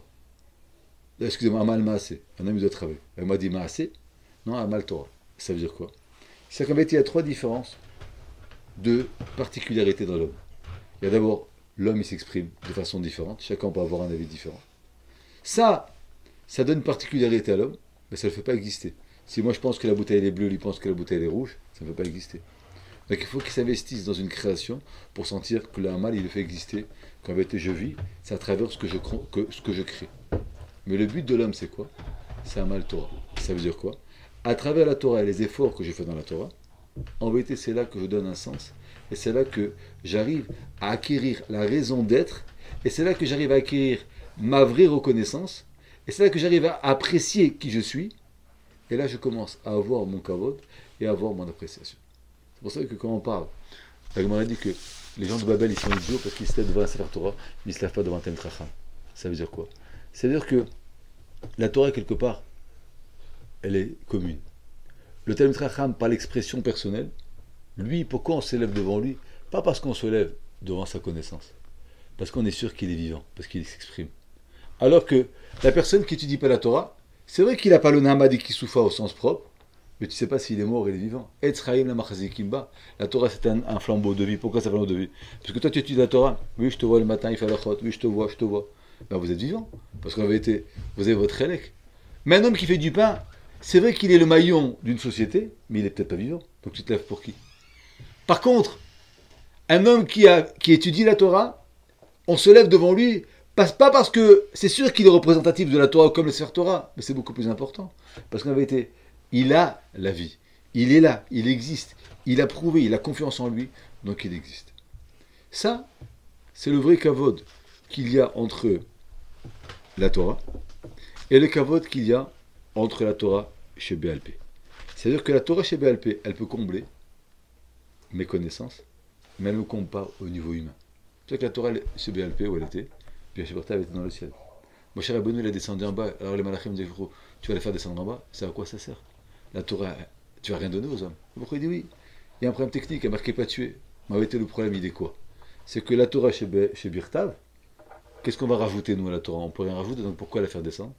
Alors là, Kadosh Baruch Hu, il a été obligé de dire aux malachim, mais vous ne pouvez pas, parce qu'à travers le tirtzar, comme on a expliqué plusieurs fois, c'est pas tuer, c'est pas faire honte, c'est enlever la parnassa à l'autre. Où c'est marqué ça? Ça, c'est l'expression. Ça veut dire que l'analyse de l'otirtzar, il ne se limite pas à tuer, il se limite à beaucoup d'autres choses. La Gemara a dit quelque chose d'incroyable. Le sod, on a dit que c'est le secret. Mais regardez comment c'est intéressant. Parce que, autant que le sod, c'est quelque chose que on cache, c'est la mila, on ne se dévoile pas, il y a la tzniut. Autant que le sod, il sert au chibour, il sert à l'alliance entre un homme et une femme, et il fait un enfant. C'est-à-dire que toujours quand vous allez avoir le secret, c'est la discrétion. Ça avait été, c'est quoi la discrétion? C'est l'existence personnelle que j'ai pas besoin d'extérieur pour exister. Mais cette discrétion, elle est valable seulement si au bout d'un moment, elle contribue et elle accepte aussi l'autre qui puisse exister. Donc le sod, il a une valable que si il procrée. Mais un homme qui est chômeur le brit, mais qui n'a pas d'enfant, il n'est pas vivant. C'est le plus grand des rachats. Il m'a dit que a été condamné à mort. C'est-à-dire que le sod, il a deux conditions. Il a la discrétion, ce qu'on appelait nous l'autosuffisance, la reconnaissance de ce que je suis. Je n'ai pas besoin de donner du plaisir à l'autre ou de prendre du plaisir pour sentir que j'existe. Parce qu'indépendamment de l'autre, j'existe de façon personnelle, mais je n'ai pas besoin de ça. Et c'est ce qui avait été la représentation, indépendamment du plaisir, du znout, mais c'est surtout la mise en valeur de l'homme, de savoir qu'il est capable d'attirer une tierce personne, d'avoir un effet sur quelqu'un d'autre, donc en vérité il existe. Et ça c'est 90% du problème du sod, du brit, c'est pas en vérité seulement le plaisir qui est interdit, c'est qu'en vérité l'homme, pour pouvoir exister, il va faire le fanfaron, il va essayer d'attirer, il va essayer de... Pourquoi? Parce qu'en vérité il n'existe pas. C'est-à-dire que si tu arrives au degré de devoir séduire pour exister, c'est-à-dire que tu n'existes pas. Ça c'est le premier shmirat asod, shmirat abrit. Deuxième étape, c'est le chibour. Ça veut dire que c'est vrai que tu es chômeur, mais maintenant, tu dois savoir des fois t'unir avec l'autre sod, et ensemble on fait la création du monde. Mais un sod qui n'est pas mechoubar, c'est plus un sod. C'est une maladie qui s'appelle l'impuissance, c'est une maladie qui est la fragilité, mais c'est pas la shmirat asod. Et ça, ça c'est la chokhma de la Torah, de chokhmat asod. La Gemara a dit quelque chose d'incroyable. On connaît tous cette Gemara. La Gemara a dit que Moshe Rabbeinu, après le Chet Egel, il a dit que je me crois Renina et Kavodecha. Montre-moi ton kavod. Là, il a dit, qu'est-ce que tu veux savoir? Moshe Rabbeinu, il a posé la question que tout le monde demande. Yepinema, Racha betovlo, vetzadik veralo. Pourquoi un rachat est réussi? Regardez autour de vous, ceux qui réussissent le plus, c'est les plus pourris du monde. Je connais des gens qui ont une réussite incroyable. Ça peut être dans l'argent, ça peut être des fois même dans la Torah. C'est-à-dire qu'on raconte beaucoup d'histoires des gens qui ont voulu faire des grandes choses, ils ont réussi. C'est pas toujours qu'il y a la main d'Hachem. La réussite, de façon exagérée, c'est toujours quelque part un signe pas de rapprochement de Kadosh Baruch Hu. Il y avait une histoire d'un Rav, je raconte souvent que c'était Rav Steinmetz, le père de Rav Koenig, le Rav de Rav Koenig, il a raconté qu'une fois on était venu chez lui, on lui avait dit il faut absolument ramasser de l'argent, il y a des gens qui ont été pris en otage, on demande une caution. Alors il était parti, il a commencé à ramasser. Et le lendemain, la choude l'a tapé, il a dit Rabotaï, j'ai ramassé d'argent, toute la somme, je voudrais la redistribuer, je sens que c'est pas vrai cette histoire. Alors, j'ai dit quoi? Mais vous rigolez quoi? Il y a 2 enfants qui sont pris. Après, dans la journée, on a su qu'il avait raison. Alors on lui a dit Rabbi, d'où tu savais? Il a dit, vous savez, quand je ramasse pour un khatan, quand je ramasse pour une kala, il me faut 2 mois pour ramasser un mariage. Là, hier, j'ai ramassé en une nuit plus qu'il fallait que la somme. Donc j'ai compris que le Satan. Ça veut dire quoi? Bipenema tzadik veralo, veracha vetovlo. C'est ça que je ne comprends pas. À Kadosh Baruch Hu, il devrait donner à l'homme qui est tzadik le maximum des pouvoirs. Et pourquoi au rachat qui est le rachat, on lui donne le maximum des pouvoirs et pas.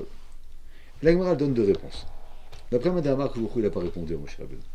Il lui a dit, regarde, je te donne pas de réponse. Tu ne peux pas savoir. Il a montré le nez de Tfilin, tu peux voir Achorai, mais pas Panaï. Si tu peux voir l'arrière, mais pas mon visage, tu ne peux pas te répondre. C'est-à-dire que quoi Achorai? C'est-à-dire que tu peux voir l'envers du décor. Si tu me demandes maintenant qu'est-ce qu'il y a derrière le décor, je ne te dirai pas. Toi, tu es spectateur, mais tu ne peux pas voir Panaï. Impossible. La Gemara dit quand même qu'il y a un autre avis qui dit que Baruch Hu lui a répondu. Il lui a dit Tzadik ben Tzadik, qu'un homme il est Tzadik ben Tzadik, Baruch Hu lui donne tout. Quand un homme il est Tzadik ben Racha, alors Kadosh Baruch Hu il le fait souffrir. On a un principe dans la Gadot Chazal. Le Maharsha il dit, tout le monde dit, il n'y a jamais une machloket. Autant dans la Halacha il peut y avoir Bet Shammai et Bet Hillel, dans les Agadot Chazal il n'y a pas de machloket. C'est toujours complémentaire. Et là je ne comprends pas qu'est-ce que c'est complémentaire. Parce que c'est carrément opposé. Un dit que Baruch Hu il n'a pas répondu, parce que c'est le Achorai. Il a dit dans Tzadik Veralo, Tzadik Vetovlo, c'était le Ben Tzadik. Et à part ça, pourquoi si la personne est Tzadik Ben Tzadik, on lui donne tout, Tzadik Ben Ralo, on lui donne pas pourquoi en quoi il est responsable que son père était rachat? Au contraire, il a un plus grand mérite que son père était rachat. Et qu'est-ce qu'il a voulu savoir, Moshe Rabbeinu? Qu'est-ce qui le dérangeait à Moshe Rabbeinu? Il n'avait pas des mounins. Il y a marqué dans l'Israël quelque chose qui est incroyable. Moshe Rabbeinu, malgré sa grandeur, et malgré sa force, on va comprendre, Moshe Rabbeinu, il avait une neshama qui était très haute. Il faut savoir que Akadosh Baruch Hu, pour donner à l'homme le droit d'exister, il va nous donner, ce qu'on a parlé au début, un homme qui est grand, qui a une neshama qui est grande, d'accord? Il va avoir un corps qui est très très grand. Ça veut dire que, quelque part, le corps, l'envie, l'état à vote, ils sont à la hauteur de la neshama. Nous, on pense que c'est le contraire. Un homme qui est grand, qui a une grande neshama, Akadosh Baruch Hu, il va lui donner un corps qui est limité. Ça ne marche pas comme ça. Tzadik ben Racha, le Tzadik ben Tzadik, c'est-à-dire qu'un Tzadik ben Tzadik, il avait été très limité. Il a une grande neshama, peut-être, mais Akadosh Baruch Hu lui donne un petit corps. Il n'y a pas d'évolution. Le Tzadik ben Racha, qui lui avait été Akadosh Baruch Hu, il lui donne quelque part du mal, c'est parce qu'en vérité, il a un corps qui n'est pas à la hauteur de sa neshama, mais ce corps-là, il a un potentiel qui est énorme. Ça veut dire, quand Akadosh Baruch Hu, il crée un homme, Akadosh Baruch Hu, pour le faire exister, comme on a dit, il veut l'effort. Plus un homme, il a un potentiel, plus un homme, Akadosh Baruch Hu, il va lui demander un effort. Plus il va faire d'efforts pour plier et pour exister, plus il va être fort. Moins un homme, il a de quoi plier, moins un homme, il est fort. Ça veut dire que le rapport du gouffre et d'un neshama, c'est toujours exactement le contraire de ce que nous on croit. C'est-à-dire que nous on croit que plus un homme va avoir une grande neshama, plus Akadosh Baruch Hu va lui faire le cadeau d'avoir un petit corps. C'est faux. Un homme qui a une grande neshama, Akadosh Baruch Hu, il va lui donner un corps qui va être encore beaucoup plus fort et qui va lui demander beaucoup plus d'efforts. Moshe Rabbeinu, dans toute son grandeur, il y a marqué que Moshe Rabbeinu, Bayar Kitov, il est né Tov. Il y a marqué 2 fois Tov dans la Torah, quand Moshe Rabbeinu il est né. Et quand Baruch Hu, il a créé la lumière la première fois, la Gemara, le Zohar, il dit c'est quoi qu'il a créé la lumière? Que la première fois que Baruch Hu, il a créé la lumière Kitov, c'était une lumière qui n'était pas de ce monde, c'était une lumière qui était Organouz, que Baruch Hu, il a caché pour les tzadikim. C'est-à-dire que Moshe Rabbeinu, il n'avait pas une neshama d'un homme qui était à travailler. Moshe Rabbeinu, il a eu le mérite de naître avec une neshama qui était haute, mais avec un corps qui était tout petit. Donc Moshe Rabbeinu n'avait pas de problème de monter dans le ciel 40 jours, 40 nuits. Moshe Rabbeinu n'avait pas de problème de privatisation. Moshe Rabbeinu n'avait pas de problème de se séparer de sa femme. Parce que Moshe Rabbeinu, c'était un homme qui était déjà kadosh. Il avait une bechina de tov, ça veut dire une bechina d'un corps qui était déjà à la hauteur de sa neshama. Il n'avait pas besoin de travailler. beaucoup moins que n'importe qui. C'est pour ça que on peut admirer Moshe Rabbeinu, mais il y a certains madrigotes qui avaient été, Moshe Rabbeinu n'a pas eu. Moshe Rabbeinu n'avait pas le Hamal, il a reçu la Torah cadeau. Il n'a pas travaillé pour la Torah. Pourquoi? Parce que Moshe Rabbeinu, il a eu, on va dire, un petit corps par rapport à une Neshama, mais il n'a pas eu d'évolution. Il a eu une grandeur où il est resté dans la grandeur. Contrairement à ça, Rabbi Akiva, il a été exactement le contraire. Il a été issu, d'après la Kabbalah, de l'alliance entre Yael et Sisra. Elle a été violée, Sisra. Yael a été violée par Sisra. Yael. L'arrière-grand-mère de Rabbi Akiva, Moshe qui était Yael, qui était une grande sadéquette, elle a été violée par un Romain qui s'appelait Sisra. Cet homme-là, par arrière-descendance, c'était Rabbi Akiva. On a dit que Rabbi Akiva, il était un guerre. Rabbi Akiva, il avait la première goutte de Kéri de Yosef Hatzadik. Ça veut dire que Rabbi Akiva, il avait une très très grande Neshama, mais il avait d'un autre côté un très très grand corps qui l'aspirait et qui le tirait vers le bas. C'est pour ça que Rabbi Akiva, autant que Moshe Rabbeinu était un soleil, que le soleil il a été créé avec les facultés soleil, on ne peut pas créer une lumière du soleil. On peut travailler jusqu'à demain, et là vous êtes ingénieur, vous pouvez me dire est-ce qu'on peut refléter un jour un projecteur qui est comme le soleil, c'est impossible. Le soleil, c'est la définition d'une force absolue, créée sans aucune équivalence ou sans aucune imitation. Comment on fait? Impossible. Comment on peut imaginer? Impossible. Des millions, des milliards de températures qui brûlent tout, c'est la force du Cham. Le Ekev, le talent, c'est exactement l'opposé. Ça veut dire que le talent, aucune sensibilité. Le talent, il n'est pas beau. Le talent, on ne le découvre jamais. Mais le talent, ça avait été ce qui supporte entièrement l'homme. Rabbi Akiva, il avait un talent. Il a été à l'auteur dans le talent. Il a retourné entre Akiva et Kev et est devenu Rabbi Akiva. Moshe Rabbeinu, il était Chama, mais il n'a pas eu d'évolution. Il est venu Rabbi Akiva, on avait été mis de l'ombre au soleil parce qu'en vérité, la voda de Rabbi Akiva, elle était beaucoup, beaucoup plus grande que la voda de Moshe Rabbeinu. Donc le talent, l'insensibilité, la faiblesse du corps de Rabbi Akiva, elle a une proportion qui est beaucoup plus grande que la proportion qui est celle de Moshe Rabbeinu. Le Zera de Yosef, ça avait été la première naissance de Rabbi Akiva. Vous savez que Moshe ben Yosef, le premier Moshe ben Yosef, c'était Rabbi Akiva. Pourquoi? Souvent je l'ai ramené dans la parashat Vayeshev. Contrairement à Malchut David de Malchut Yosef, c'est que Malchut David c'était un royaume de Malchut, de Netzach, de Hod, de beauté et de grandeur, alors que Malchut Yosef, vous vous rappelez, vous étiez là pour les shows, Malchut Yosef, c'est en vérité, c'est une Malchut qui s'élève à la force de l'effort, mais elle n'a pas de valeur par rapport à lui-même. Donc on peut être tous un Mashiach ben Yosef, on peut être tous. Mais le premier, c'est que on ne peut pas amener la Géoula avec Mashiach ben Yosef, parce que le Mashiach ben Yosef, personne ne peut être à la hauteur à 100%. On n'est pas capable de s'élever de façon générale. Mais la grandeur de l'homme, c'est Mashiach ben Yosef. Rabbi Akiva, il s'appelait Mashiach ben Yosef. Et il a été tué. Ça veut dire que Rabbi Akiva, quelque part, il est évident que Rabbi Akiva, il a beaucoup plus de force dans sa compréhension et dans sa raison d'exister. Il est beaucoup plus important que Moshe Rabbeinu. C'est pour ça que Moshe Rabbeinu a demandé à Kadosh Baruch Hu, est-ce que tu peux m'expliquer? Baruch Hu a dit non. Toi, je ne peux pas t'expliquer, c'est pas contradictoire. Toi, tu es une Bechira de Achora. C'est quoi Achora? Tu es une Neshama qui a été créée avant la création du monde. Donc toi, tu ne peux même pas comprendre qu'est-ce que c'est la saga de Tzadik ben Tzadik. C'est pas un pinema ralo. C'est pourquoi en vérité un Tzadik ben Tzadik, il est obligé de passer par une Bechina d'Ora.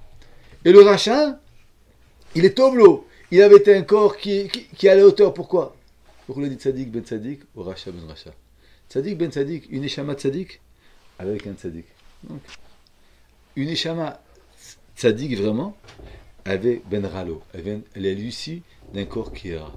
Et c'est comme ça qu'il se complète. Et la difficulté, c'est ça qui va donner la force. C'est pour ça qu'il y a marqué que Moshe Rabbeinu, Rabbi Akiva, en vérité il s'appelle Yakar. C'est quoi Yakar? C'est les tefilin. C'est quoi les tefilin? C'est le kavod. C'est quoi l'existence? C'est les tefilin, excusez-moi. C'est quoi, on a dit tout à l'heure, le reflet d'un homme? C'est le keter. C'est quoi le keter? C'est les tefilin. Rabbi Akiva, en vérité, il reflétait la vie, il reflétait la six, il reflétait l'expression qu'il était, donc il s'appelle Yakar. Pourquoi Yakar? Parce qu'il n'avait pas besoin des autres pour exister. Le Kéri, c'est des gouttes qu'on a mis, qu'on a jetées. C'est-à-dire qu'on n'a pas de sens. On peut être vivant, mais on peut être issu du Kéri, parce qu'on n'a pas réussi à s'élever. Alors que Rabbi Akiva, c'est quoi le contraire du Kéri? C'est Yakar, quelque chose qui est cher. Cher, c'est quoi? Il est cher parce qu'en vérité, par lui-même, il a une valeur.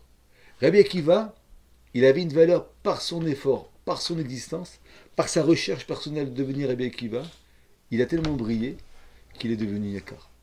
Rabbi Akiva, il a été zoché d'avoir la Torah chez Béalpé, parce qu'en vérité, à travers son expression qu'il était, il a réussi à trouver quelque part l'expression d'être.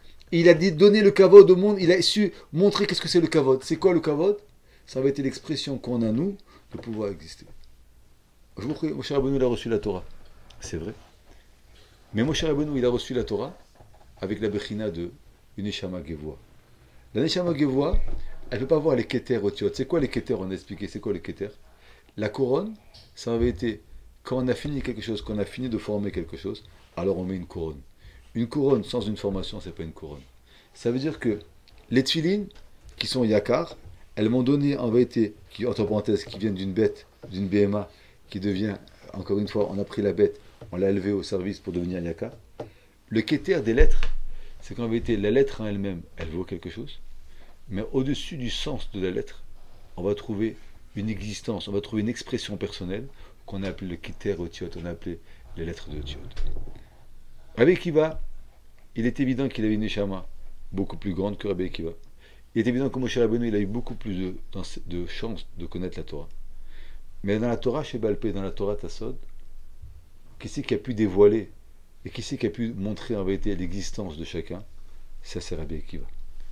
Rabbi Akiva, par ce mérite-là, c'est pour ça qu'il était zoché à être Doresh Kitri Otiot. Keter, ça veut dire encore une fois, le Yakar. Il a pu donner non seulement l'enseignement, mais il a pu donner aussi la raison et la beauté, et à travers notre compréhension, comment nous on peut exister à travers la Torah. C'est-à-dire que c'est beau d'étudier la Torah, mais si tu ne sens pas que tu existes à travers la Torah, en vérité tu étudies une séance. La Torah, elle s'appelle Kiem Chayenu, quand elle me fait aussi vivre à moi. Quand elle me donne à moi aussi de la vie, donc en vérité, moi je fais vivre la Torah elle me fait vivre, et c'est ce qu'on appelle Keter. Pour finir, Keter, il y a un peuple, il y a un roi. Le roi sans le peuple, il n'est pas un roi, et le peuple sans le roi, il ne peut pas exister. Le Keter Otiot, c'est que Rabbi Akiva, il a fermé la boucle. Il a donné un sens au Limoud de Torah qui n'était pas un devoir, qui avait été le droit d'exister. C'était la possibilité de se réaliser, c'est à travers l'étude de la Torah. Et ça, on ne pouvait l'apprendre que de Rabbi Akiva. Et c'est pour ça que Moshe Rabbeinu, il a vu Akadosh Baruch Hu, il a dit, mais pourquoi je ne donne pas la Torah par lui? Il a dit, Alachan et Moshe Messinaï. C'est-à-dire que moi, en vérité, je peux expliquer les textes de Moshe Rabbeinu, mais sans les textes de Moshe Rabbeinu, je ne peux pas y arriver.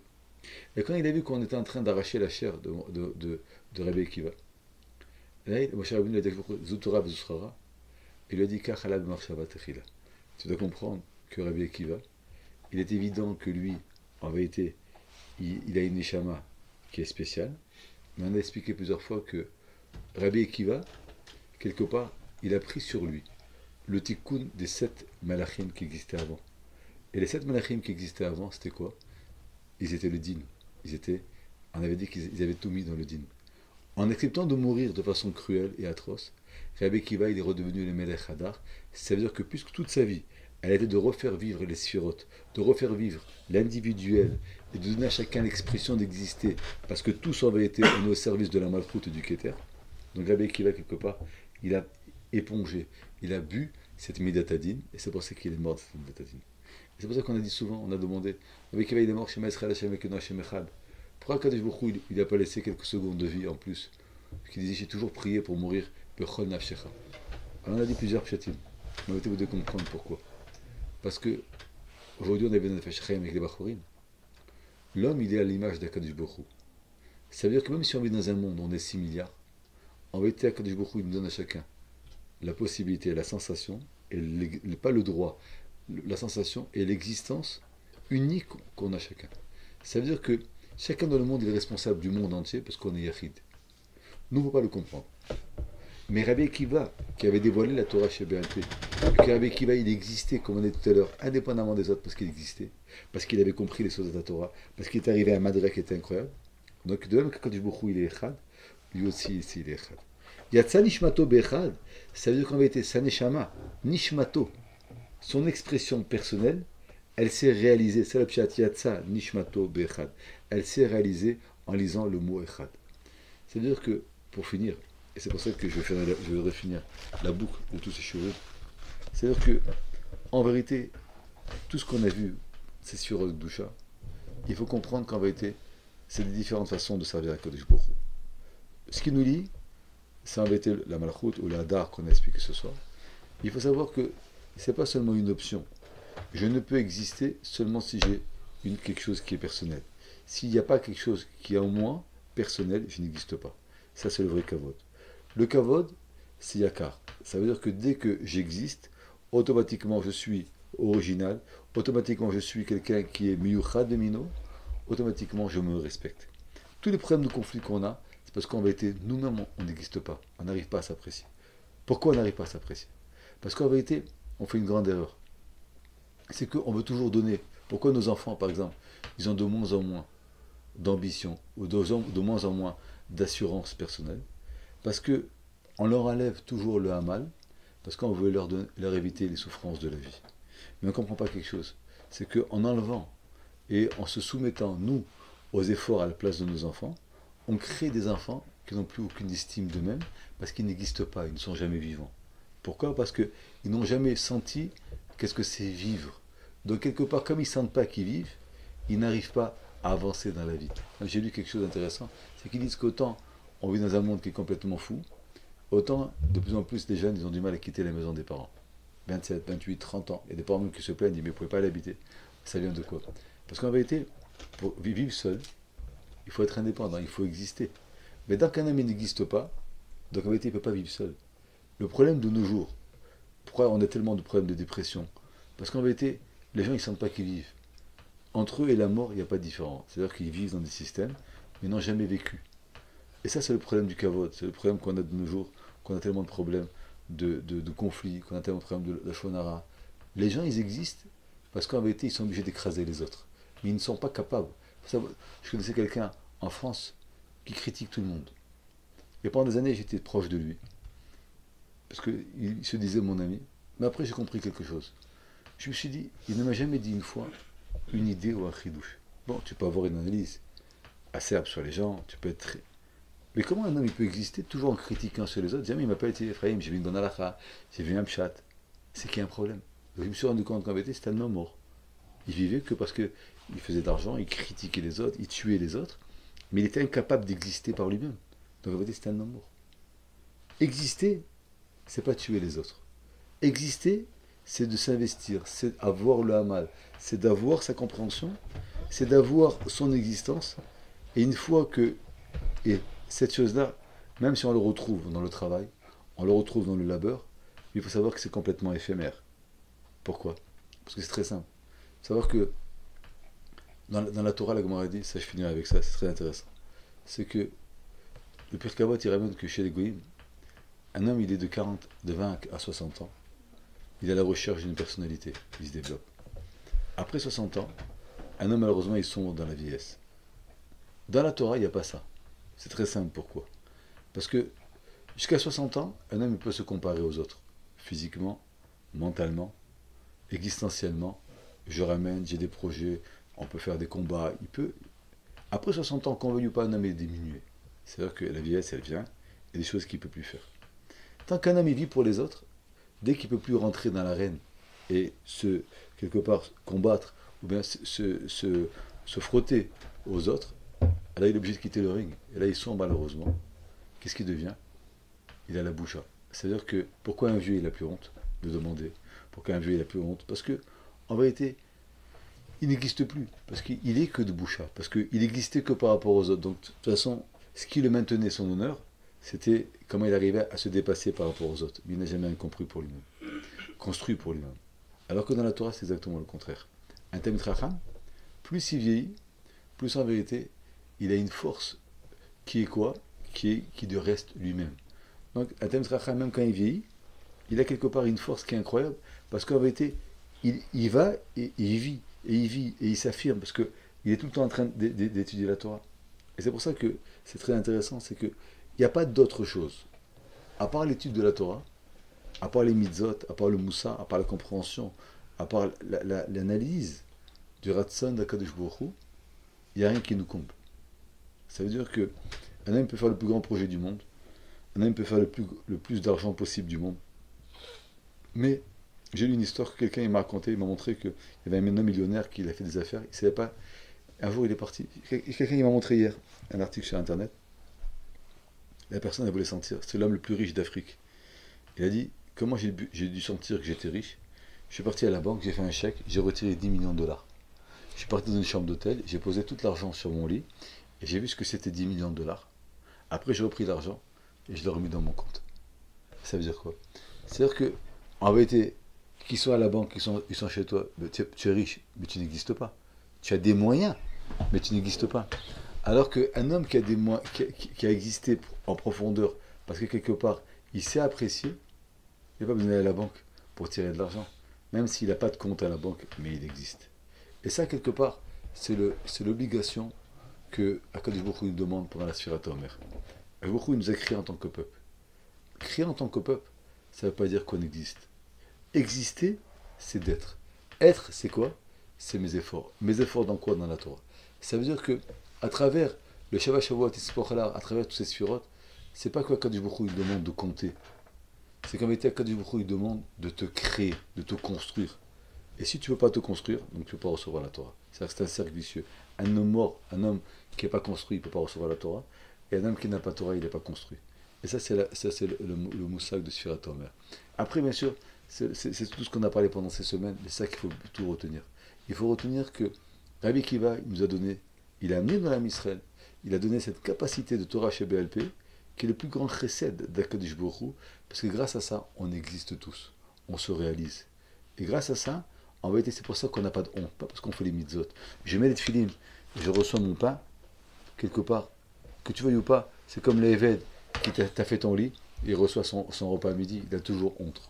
Mais quand j'ai mon expression dans la Torah, quand en vérité j'ai ma compréhension et que je me suis réalisé à travers la Torah, alors là j'ai vraiment existé. Et quand je vis, alors Bishvili dit voilà, le monde il est autour de moi et c'est pas moi qui profite du monde.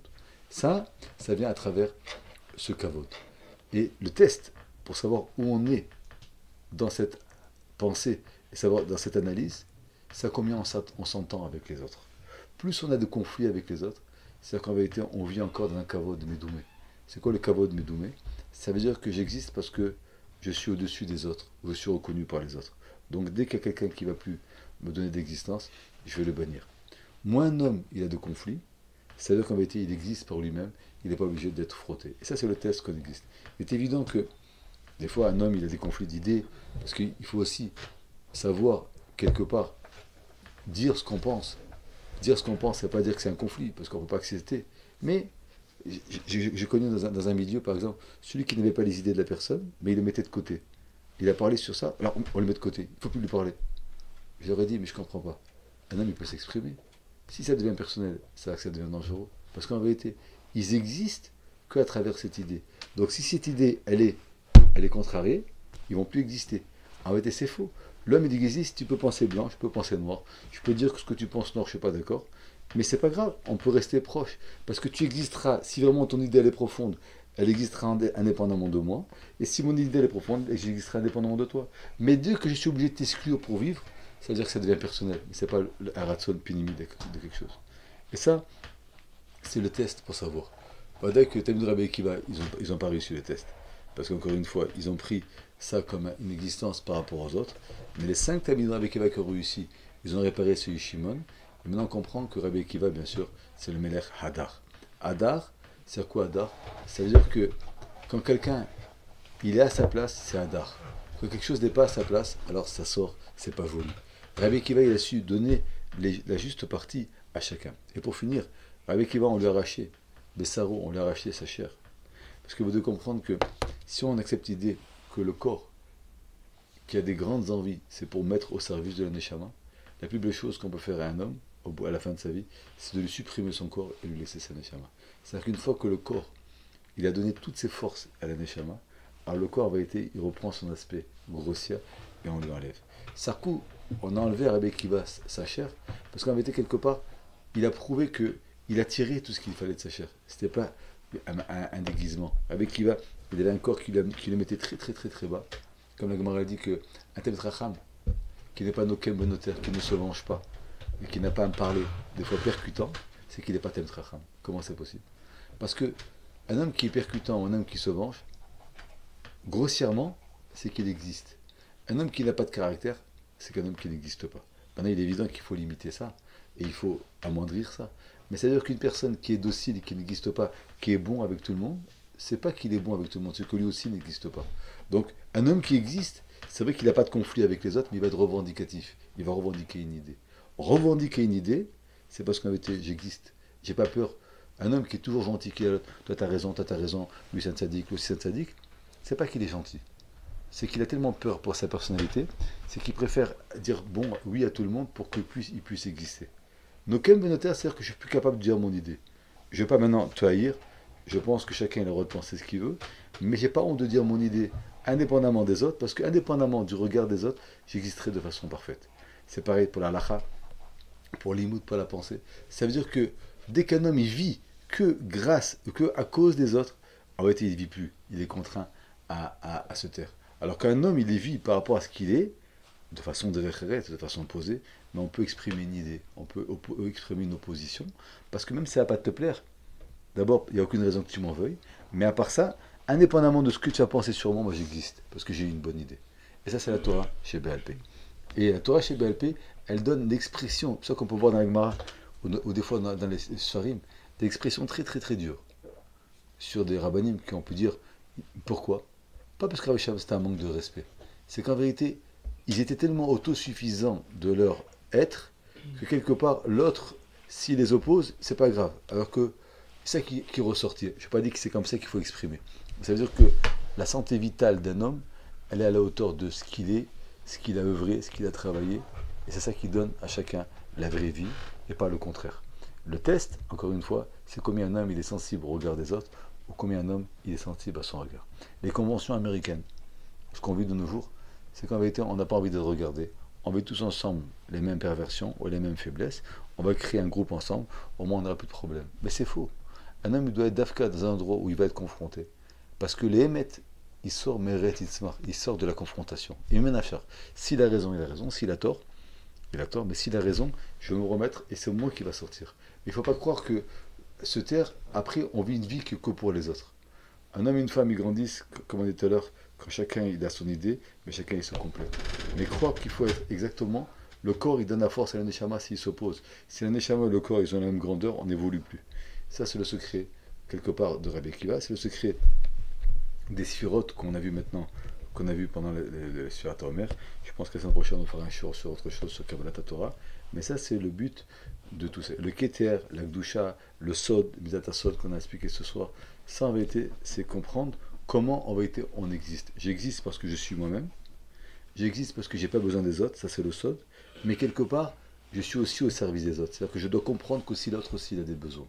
Ça c'est le résumé de la Midat Sod, qui a en vérité le secret de Rabbi Akiva. Rabbi Akiva, il s'est marié, il a quitté sa femme à 24 ans. 24 ans, il n'est pas rentré à la maison. Il a fait 24 000 élèves. Ce qu'il n'a pas fait comme enfant, il les a fait en élève. C'est-à-dire que la Midat Sod de Rabbi Akiva, c'est pas qu'il était isolé. C'est pas qu'il s'est séparé de sa femme. C'est qu'il a choisi à qui donner. Il a eu 24 000 élèves qui étaient comme ses enfants. Il a dit, quand ils sont revenus, il leur a dit Shelib, Shelcha, Shelem, on doit tout ce que vous devez, ça à elle. Ça veut dire que si Rabbi Akiva il aurait quitté sa femme, il n'aurait pas eu 24 000 élèves, quelque part on aurait dit que Rabbi Akiva il a un problème de sociabilité. Mais Rabbi Akiva il n'a pas de problème de sociabilité. Il a fait 24 000 élèves. Après, comment ils sont sortis, c'est une autre chose. Mais lui, il a créé, il a donné. C'est-à-dire qu'il avait le sod en lui-même, mais il avait aussi ce chibour du sod qu'il lui a donné. Et ça, c'est le tikkun de Shiva Yamim. Mais le moussar qu'il faut apprendre, un homme qui a confiance en lui-même n'a pas de conflit. Un homme qui n'a pas confiance en lui-même, il a des conflits. Un homme qui est d'accord avec tout le monde, c'est qu'il n'existe pas. Mais ne pas être d'accord, ça ne veut pas dire entrer en conflit. Ça, c'est ça qu'il faut retenir ce soir.